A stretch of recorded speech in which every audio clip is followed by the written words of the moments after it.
Vamos a comenzar con la lectura de las preguntas que han sido compartidas en el chat. Empieza con una inquietud, menciona en qué casos se aceptaría una solicitud extemporánea o si se aceptaría el ingreso de una solicitud extemporánea. Ya. A ver, para la inscripción de campo, en realidad el reglamento no contempla inscripciones extemporáneas, ¿ya? Pero sí, no dice que no tampoco, ¿ya? Pero no está establecido en qué casos. Entonces, sí hemos tenido casos, ahora sobre todo en pandemia, por problemas de aislamiento, por problemas de COVID, se han estado inscribiendo campos y han tenido que demostrar que han sido netamente de esos temas, ¿no? Presentando su certificado de que estuvo con COVID el productor, qué sé yo, y si ha contemplado las inscripciones extemporáneas. En alguna oportunidad ha habido una autorización de inscripción extemporánea porque hubo un problema con la bocatoma D y presentaron documentos de la Junta de Riego y no pudieron, y al final no sabían si iban a poder sembrar o no, y al final se demoraron. Inscripciones extemporáneas se pueden ver, pero hay que analizar el motivo por el cual ha sucedido esto, ¿ya? Y se necesita una autorización, o sea, no es decir, yo inspector decido, pues entonces, ¿para qué estamos en los plazos y para qué están las inspecciones determinadas en los momentos y qué cosa voy a evaluar en cada momento? Si voy a escribir cuando quiero, ¿no? Me escribo también pues al momento de la cosecha, ¿verdad? Entonces, si no hay una justificación pertinente y dependiendo del estado y si ha seguido o no, en algún momento, a partir de algún momento, a la espera de la autorización, el proceso de certificación, se analiza, se contempla y se decide si corresponde el otorgamiento de esta autorización especial, aunque no esté contemplada en el reglamento. Y más que nada, sobre todo, hemos tenido estos casos por pandemia, ¿no? Por el COVID, por el año pasado. De acuerdo. Gracias, Cristina. La siguiente es, ¿hasta cuánto de semilla genética de avena se puede aceptar para producir categoría básica? ¿Hasta qué A ver, volumen? ¿qué volumen? Yo entiendo que para sembrar una hectárea de avena utilizas, dependiendo de la zona y de cultivar, 100 kilos, ¿verdad? A que tengas esa cantidad de semilla genética para producir, siempre lo que es producción o instalación de campos de semilla básica, siempre son campos más pequeños porque es más difícil obtener la semilla genética. Más bien, yo tengo semilla para sembrar media hectárea, ¿no? 50 kilos, la mayoría de las veces es así. No hay un mínimo ni un máximo, como les digo, pero tampoco cosas ilógicas, porque yo no voy a decir que con 50 kilos de semilla genética voy a sembrar 10 hectáreas, ¿verdad? Hay cosas que tienen que tener consistencia o sentido. Entonces, yo puedo sembrar, la cantidad de semillas estimada es más o menos 100, 120 kilos por hectárea para avena, en algunas son 80 kilos por hectárea. Entonces, en eso debe ser de semilla, debe ser de semilla genética, perdón. Pero es difícil obtener esta cantidad de semilla genética, por lo que veo yo es que los campos para la producción de semilla básica siempre son más pequeños y a partir de la producción de semilla básica ya comenzamos a hacer la multiplicación exponencial, como decía, porque imagínense si de una planta tengo cuántos granos de maíz en la planta de maíz, ¿no? Con una semilla que yo sembré de básica, cuántas semillas y cuántas plantas puedo tener en la siguiente multiplicación con cada uno de los granos de la mazorca, y a veces son una o dos mazorcas por planta. Entonces, la multiplicación es exponencial y a medida que vamos multiplicando, vamos teniendo mayor volumen de semilla disponible para sembrar más hectáreas. Pero la cantidad de semilla a utilizar por hectárea es la misma, es la que se estima para 80 y 120, dependiendo del cultivar y dependiendo de la zona. De acuerdo, gracias. La siguiente pregunta, no se entiende muy bien. La consulta es si tengo mi invernadero donde realizo la producción de plántulas in vitro y luego produzco semilla prebásica en el mismo invernadero. ¿Se encuentra normado? ¿Qué trámite se puede hacer? Ya. Dígame. Sí, bueno, plántulas in vitro en el mismo invernadero, pero las plántulas in vitro por lo general, bueno, puede ser que se siembre 2 veces o 3 veces básica en el mismo invernadero, ¿no? La pregunta. A ver, vamos por partes y cucharadas. Plántulas in vitro se producen en un laboratorio con condiciones especiales, ¿verdad? Porque son plántulas que tienen que estar, pues, libres de contaminantes, libres de exposición a contaminarse con virus, en ambientes escépticos, en medios de cultivo especiales, con una tecnología específica. Yo no puedo sembrar prebásica en el mismo lugar, entiendo que plántulas in vitro creo que es un poquito más sofisticado, aunque no Así quiere es. decir que para la prebásica no voy a tener en consideración que también tiene que estar libre de virus, porque se considera semilla genética, ¿no? Pero creo que los ambientes, los invernaderos ya implican cama, implican sustratos, implican otra serie de cosas, ¿ya? Lo normal es que de plántulas in vitro produzca semilla prebásica, y de prebásica, la siguiente multiplicación es básica. O sea, no es que yo, a veces hay también el concepto equivocado. En alguna oportunidad tuve la consulta, yo lo siembro y escojo los más chiquitos y sigue siendo prebásica. Mentira, no es así, ¿ya? Es por multiplicación. Entonces, de una plántula in vitro produzco tuberculillos de prebásica, y la primera multiplicación de los tuberculillos de prebásica es la básica. No hay una segunda parte que yo escoja los chiquitos y los haga prebásica. Ya es por multiplicación. Eso que quede claro. Ahora, ¿qué trámites? ¿Qué es lo que tenemos respecto a lo que ahora implica, o lo que ahora se ha puesto en el reglamento del año 2018, que estamos tratando de implementar y que todavía no está completo, y estamos allí andando, echando a andar el tren? Lo vamos a ver la próxima semana. Lo dejo en suspenso para que llegue temprano. No, mentira. Estamos viendo que tienen que declarar, ¿ya? Lo que estamos haciendo es que declaren su producción, ¿no? Tienen que justificar de dónde compraron las plántulas in vitro, de dónde las obtuvieron, que tengan su análisis serológico, ya sea de los tuberculosos, ya sea de las plántulas in vitro, de las plantas madre, ¿no? De las plántulas in vitro, porque también eso nos han corregido, que las plantas madre son las que están libres de virus, y se hace una limpieza de las plantas madre y el análisis se le hace a las plantas madre, porque las plantulitas están en medio escéptico, no se pueden abrir. Si tú abres, ya es posible que se contamine. Entonces, todo ese procedimiento lo vamos a tomar a detalle la próxima semana, pero sí tengan presente que tienen que declarar y se les va a otorgar una codificación, tanto ya sea de módulo de producción de semilla prebásica o invernadero de producción de semilla prebásica, o del laboratorio de producción de semilla de plántulas in vitro, ¿no? Más avanzado tenemos lo que es prebásica, y estamos tratando de culminar ya lo que es el proceso o el procedimiento para lo que es laboratorio. Uh-huh. Muchas gracias. La siguiente pregunta es, semilla categoría autorizada en maíz híbrido con autorización de la autoridad en semillas. Sí, ¿Se da el caso? sí. ¿Quién me preguntó eso? Y dije, disculpe, ¿tiene el nombre? Sí.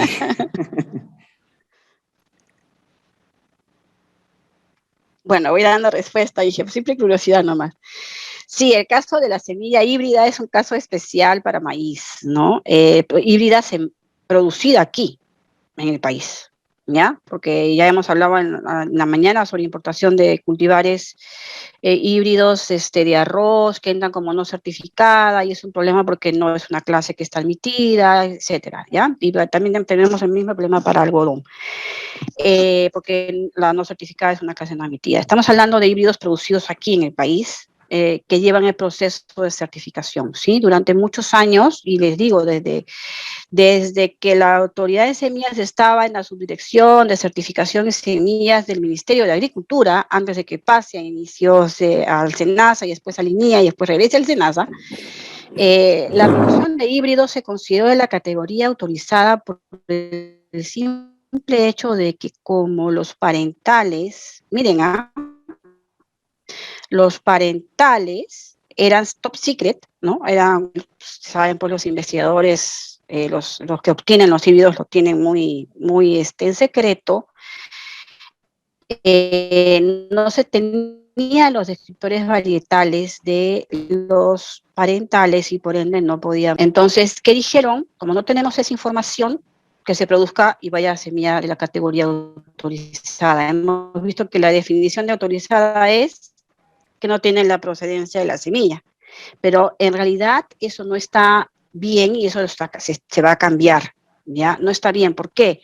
Primero, porque no se trata de una semilla autorizada que no tenga fuente de origen. Sí tiene, y mucho más, con mucha más razón, un híbrido, ¿no? Tienes el parental hembra y el parental macho bien identificado. Entonces, no es que se trate de que no tenga fuente de origen, sí la tiene, que no hayan tenido la información en su momento, es otra cosa, ¿sí? Inclusive el reglamento ahora estipula que para la producción de híbridos, cuando se registran cultivares híbridos, se tiene que dar los descriptores varietales de los parentales, ¿ya? Porque ¿qué hago yo cuando voy a certificar un híbrido? Yo no veo el híbrido, las características del híbrido. Lo que yo veo, para caso de híbridos, yo veo las características de los parentales. ¿Sí? Si el parental me dicen que es chatito, es recto, es de hoja oscura, que es abierto, que no es abierto, y la hembra que es más alta, de verde claro, con la nervadura roja, yo voy a ir al campo a certificar que sea el parental macho y que sea el parental hembra. ¿Para qué? Para asegurar que la cruza me sale en el híbrido que está escrito. Debería de hacerse un trabajo de parcelas post-control, pero ya eso es otra cosa que los voy a marear y es muy largo de explicar, ¿no? Pero eso es lo que sucede. En realidad no se ajusta ni siquiera la definición, porque la definición es que de autorizada es que haya escasez de semilla, que haya ocurrido un desastre, que no haya nada de semilla, y no es el caso para producir un híbrido. Inclusive deberíamos hacer más fácil la producción de híbridos porque los híbridos a veces tienen mejores rendimientos, ¿no? Son tecnologías mayores que deberíamos poner a disposición del agricultor. Pero desde esa época se ha seguido esa tendencia a colocar a la producción nacional de los híbridos dentro de la categoría autorizada. En otros países y según la OCDE, se certifica y C1 el híbrido. ¿Por qué? Porque se certifican los parentales, categoría básica, básica de parental hembra, básica de parental macho, y como la hibridación queda allí, ya no hay una siguiente multiplicación, se le lleva a la última categoría que es certificada, ¿sí? Pero no debiera ser autorizada. Es algo que se va a cambiar. Estamos viendo en la actualización de la norma la corrección de ciertas cositas que hay que todavía seguir revisando, porque esto es un mundo muy, muy variable, muy dinámico, y muchas cosas que las haces en un momento y después con la práctica te das cuenta que hay muchas cosas más que ir viendo y que ir incorporando, hay muchas casuísticas que te hacen pensar que todavía todo lo que es la normativa en semillas es perfectible, ¿no? Correcto, muchas gracias, Cristina. La siguiente pregunta es, en verificación de campo de multiplicación, el aislamiento, ¿cómo se da? ¿A cuántos metros de distancia entre campos para semilla no certificada?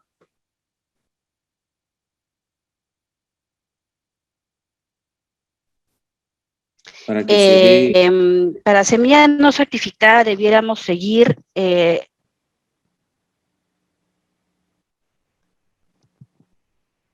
sí, perdón. ¿Me No, escuchan? no, solamente... Sí, sí se escucha. Sí, está bien, Cristina. Sí se escucha. Sí, bueno, el artículo 26 dice, creo que es 25, no es 26, pero 26 es cultivares. Ay, no me acuerdo qué artículo es, ahorita no lo tengo en mente, pero cuando hablan de semilla, la clase no certificada, dice que debe cumplir con las tolerancias establecidas en campo y para lotes, ¿ya? Eso también es una cosa que hay que mejorar en el reglamento, pero debiéramos seguir todo lo que se indica para certificada, porque la única diferencia es que no hay una inspección en campo que te asegure la pureza, que un tercero te asegure la pureza varietal.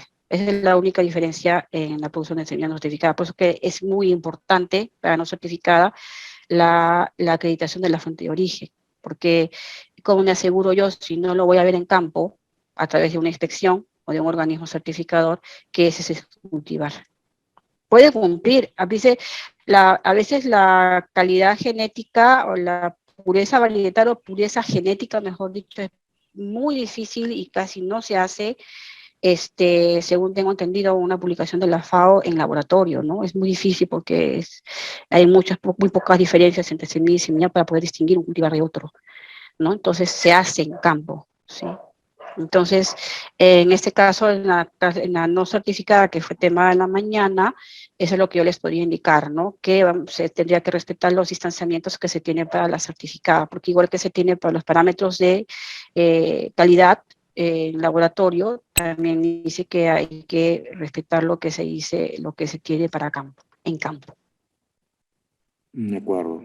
La siguiente es, viene dos preguntas de la misma persona. Con la declaración de comerciante de semillas, ¿puedo comercializar en otras regiones y provincias? Y la otra es, ¿qué pasa si las etiquetas para reetiquetado están dañadas por roedores?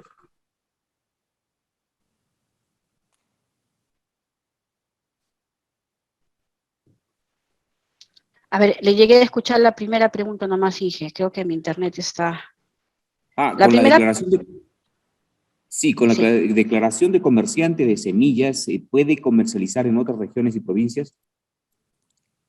sí. Y la, sí, La otra, y la otra es, ¿qué pasa si las etiquetas para reetiquetado están dañadas por roedores? ya, a ver, eh, la declaración de comerciante me faculta a mí a vender semilla, ¿sí? De productores y inscritos, de cultivares inscritos y todo lo que ya hemos visto. Si yo hago mi declaración de comerciante, y yo puedo vender en otras regiones, si es que tengo sucursales, debo declarar todas las sucursales, ¿sí? La declaración de comerciante tiene una numeración, es única por razón social, y las constancias como sucursales tenga, y tiene que declarar en todas las que realice venta de semillas, ¿ya? Entonces, por eso es que lo faculta a vender a nivel nacional, sí, pero debe declarar cada una de las sucursales, porque en algún lugar, a no ser que haga distribución directa a proveedores y que de un almacén, de un solo almacén, distribuya a otros comerciantes, ¿no? Pero debiera tener un ambiente donde guarda las semillas con las medidas necesarias para conservar su calidad. Ya, eso es con respecto a la declaración de comerciante. La otra era, Inge, perdón. ¿Qué pasa si las etiquetas para reetiquetado están dañadas por roedores? Así como están, las entregan. ¿Ya? A veces sucede que se dañan, qué sé yo, sucede algún accidente, entonces ustedes pueden coordinar con el organismo certificador para que les cambien las etiquetas por daño o deterioro, si es que ese daño o deterioro dificulta la información que está en la etiqueta. Y eso debe reportarlo el organismo certificador que así ha procedido a reetiquetar esas, no por vencimiento, sino simplemente por daño de las etiquetas. ¿Ya? Sí se puede atender esa situación. Uh-huh. De acuerdo. La siguiente pregunta, interpreto, es de una vez que se han entregado las etiquetas y se culmina el proceso de certificación, ¿la constancia de certificación es válida para concretar una venta?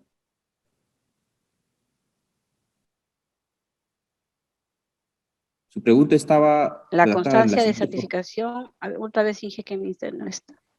Dice, la culminación del proceso de certificación es con el etiquetado oficial de la semilla.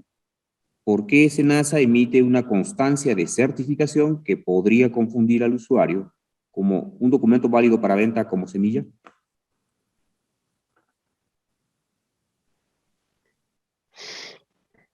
Ya, voy a tratar de responder, no sé si se me escucha. Voy a conectarme a mi celular porque el internet está muy... Sí, sí está bien, Cristina, sí se está escuchando. A ver, ¿ahora sí se me escucha? Sí, Ya, porque ya los escucho entrecortado, entonces pienso que no se me escucha. Ya, el proceso de certificación, si es cierto, termina con el envasado y el etiquetado, ¿sí? Termina con el envasado, el etiquetado, la verificación, mientras que no se verifique, no venga y se firme el acta de verificación de etiquetado y envasado, eh, no se puede comercializar. ¿Ya? Ese es el tema, no se podría comercializar. Ahora, ¿Por qué la constancia de certificación? ¿Por qué? Porque en algún momento a veces se hacen los acondicionamientos o los etiquetados de manera parcial. Entonces es como una manera de finalizar el expediente, más que nada la constancia de certificación. Y allí en esa constancia de certificación se va a tener el resumen de, ¿no? Que cada lote y qué etiquetas, número de etiquetas es la que se ha entregado. ¿Ya? Sí, el reglamento solamente establece como último la parte de etiquetado y envasado, y la constancia es parte de un proceso, de cerrar el expediente, como les digo, ¿no? De acuerdo. Bueno, acá hay una pregunta que valdría la pena comentarla también. ¿Por qué en el norte del Perú la certificación de arroz continúa en manos privadas y en el sur es SENASA? Y ya. A ver, esperen un ratito.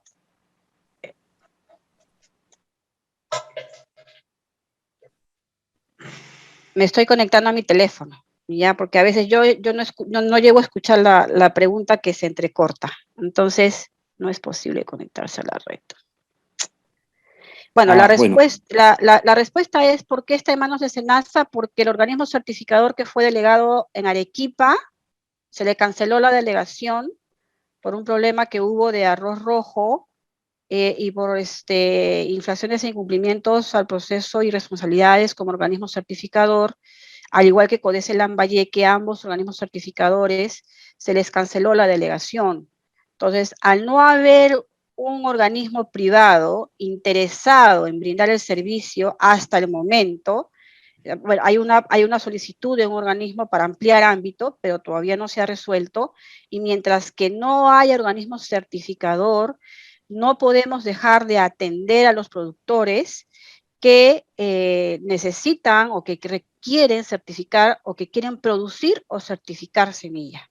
Entonces, como bien dije en las diapositivas, o en la explicación de la exposición, la certificación de semillas es competencia de la autoridad de semillas, es competencia del SENASA, que la podemos delegar, ¿ya? Y se trata de priorizar la delegación, porque sabemos que a nivel privado puede haber mucha mayor eficiencia, pero, o llegada, ¿no? Sobre todo cuando no, en este caso, SENASA tiene 25 ediciones ejecutivas y podría brindarle el servicio de, pero si hay interés del sector privado, el sector privado es el que toma la delegación, se le delega bajo la supervisión de la autoridad en semillas para que brinde el servicio de. Y como repito, al no haber organismo certificador, porque se canceló a Cordesa la delegación por varios motivos, por otros motivos, que no vienen al caso ya más detalle, es que SENASA entra a cubrir ese vacío, porque los productores no pueden dejarse de atender, ¿ya? Hasta que haya otro organismo La que le da certificador. la razón es el área legal. ¿Ya? Y la doctora arriba trabaja, pero ahorita no está, llega a las 3:30 todavía. Bueno, ya es las 3:30. Cliver, me asustaste. me estaba diciendo el área legal. Entonces, esa es la razón por la que SENASA atiende en Arequipa, atiende en Cusco, atiende en que también hay otra solicitud de delegación para Cusco, pero también está en trámite. Pero mientras que no haya un organismo certificador privado, SENASA tiene que entrar a cubrir esa brecha y a atender a los productores. Por eso también certificamos en Moquegua, en Ucayali, certificamos en Ayacucho, certificamos en Apurímac, ¿no? ¿Por qué? Porque no hay interés del sector privado en brindar el servicio de certificación en esas zonas. Entonces, ¿qué hacemos? ¿Los dejamos al aire a los productores? ¿No los atendemos? Tenemos que entrar, y es competencia nuestra. Entonces, ahí es que nosotros entramos a brindar el servicio. Y eso es lo que ha sucedido en Arequipa. de acuerdo, gracias, Cristina.